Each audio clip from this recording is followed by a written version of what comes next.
Hello, my name is Anna and I love trying vintage recipes. So today I'm making a recipe for indoor s'mores from 1980.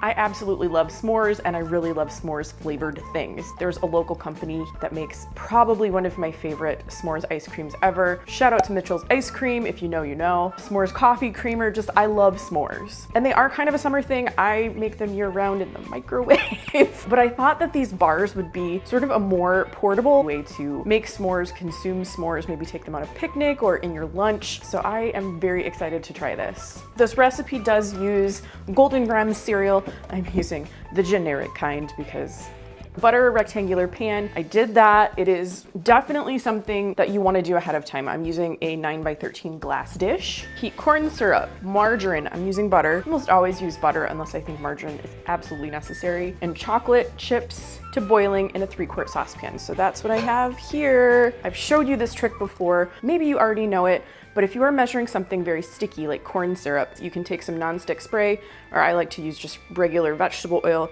and you can spray the inside of your measuring cup, and that will just help that sticky stuff release as you measure it into a pan. We're measuring, I might need to buy more corn syrup. Am I gonna make it? Oh my gosh, I think I just made it. Wow. Some butter.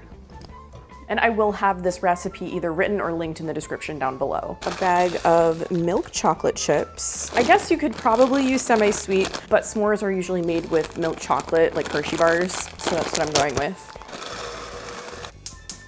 There we are. I don't have a full history of s'mores for you, but I do know that I have seen this recipe in, I think it was Better Homes and Gardens children's cookbook in the 60s. So I know they at least started back then, and I think they were called Some Mores. If I can find the image in this cookbook, because I know I have it in my collection, I will pop it in here so that you can see what it looks like. I like using a wooden spoon when it comes to anything with corn syrup. When sugar boils, it gets very hot. I do mostly have spatulas in my kitchen collection that are heat resistant up to a certain point. I just like to be extra careful and use a good old wooden spoon for stuff like this. Already melting very nicely. I'm getting some strong scotcheroo vibes with this because when you are making scotcheroos, you also start with some corn syrup. And it does this like magical thing to the texture of your cereal. I just love it. It kind of makes this mixture that pulls away almost like taffy. I mean, if you had just melted chocolate in here, it wouldn't be doing that. Almost like a Tootsie Roll texture. That's what I'm thinking. Do you think that's what these are gonna be? I don't know. And it is starting to get there heat-wise. These are not gonna take very long at all. I'm trying to get that last little square butter melted in there. You can do it, little butter. Oh my gosh, we're almost there, Don't burn, don't you dare. It is boiling on the edges. I need to remove this from the heat, and then I have to add my vanilla. That's just a teaspoon. Oh heck, do you hear it? Sizzle, sizzle. I feel like I need to act really fast. So here I have 8 cups of my Honey Grams cereal, Golden Grams, whatever you want. So you're supposed to take your chocolatey mixture, pour it over your cereal. Oh my gosh, look how beautiful. And I'm supposed to toss this to coat quickly. I think, oh, wow, folks, I need a bigger bowl. This is like the biggest mixing bowl I have. Get the biggest possible mixing bowl that you can find for this. Get a bucket, perhaps. Yeah, the texture of this chocolate is similar to the peanut butter and Karo mixture when you make scotcheroos. I did make those on this channel, so if you haven't watched that video, please do. I will link in the description down below. We need to add more to this bowl. I have to put in 3 cups of marshmallows. No. Oh, okay. It says to do 1 cup at a time. Let's see, am I ready for a 2nd cup? I think I am. Here's that. This might only have 2 cups of marshmallows in it because I don't know if I can get a 3rd cup in there. Okay, we're gonna do 1 more cup. I'm gonna dump half of them on the counter, but it's fine. Jeez, these may not be as cute as the ones in the photo. Next up, I have my buttered dish. I'm gonna pour this in.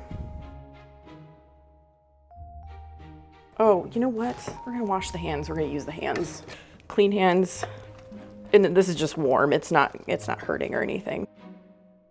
I think that's about as good as I'm gonna do. I don't think it's going anywhere, hopefully not, but that's what we have. It just says, let stand until firm for at least 1 hour, and then I can cut them and give them a taste. The big reveal. I mean, they look kind of the same. They're just, you know, they're set now. It's maybe been about 90 minutes since I put them in here. Now my goal is to get the whole sheet of them out onto this board. Oh, you know what? It's feeling good over here. If I loosen it, maybe I can flip the whole pan over. Oh yeah, ready? That was amazing. I don't know. I mean, I'm gonna cut the whole pan, so we'll start kind of in the middle. The feeling of cutting bars like this, and when I say like this, I mean like Rice Krispie squares, like the cereal, that, I don't know, there's just like a fun texture to it when you add that corn syrup mixture. We'll get to you later. I want to cut them so that I can taste them sooner. Okay, you know what? Let's look at a cross section though, because I love the way this looks. How satisfying is that? The stacks of the graham cereal looks so cool. Whatever, we'll cut the rest of these later. I'm dying to give these a try. I have to have one. It's so good. It's that texture for me, that lovely, lovely chew. That happens when you combine corn syrup and chocolate chips or corn syrup and peanut butter or whatever you're making. I can't get enough of that texture. It's so good. Absolutely A+ on these. These are so delicious. Maybe not quite as like decadent and melty as a s'more, but you get a lot of those same flavors. And I think it could kind of satisfy your s'more craving in a less messy way. And when I say less messy, I don't mean less messy in the cooking stages, I mean less messy in the eating stages. So these would be really easy to take to a picnic, pack in a lunchbox, whatever. They're a little sticky, but really your hands stay pretty clean. 10 out of 10, you should definitely make these if you are a s'mores fan. I hope you enjoyed this video, and if you do make these bars, I would love to hear about it, so please do leave me a comment. If you did like this video, please give it a thumbs up, and if you're not already, please subscribe to my channel. I post videos about food, vintage cookbooks, and retro recipes every week. Thanks again, and I will see you in my next video. Bye!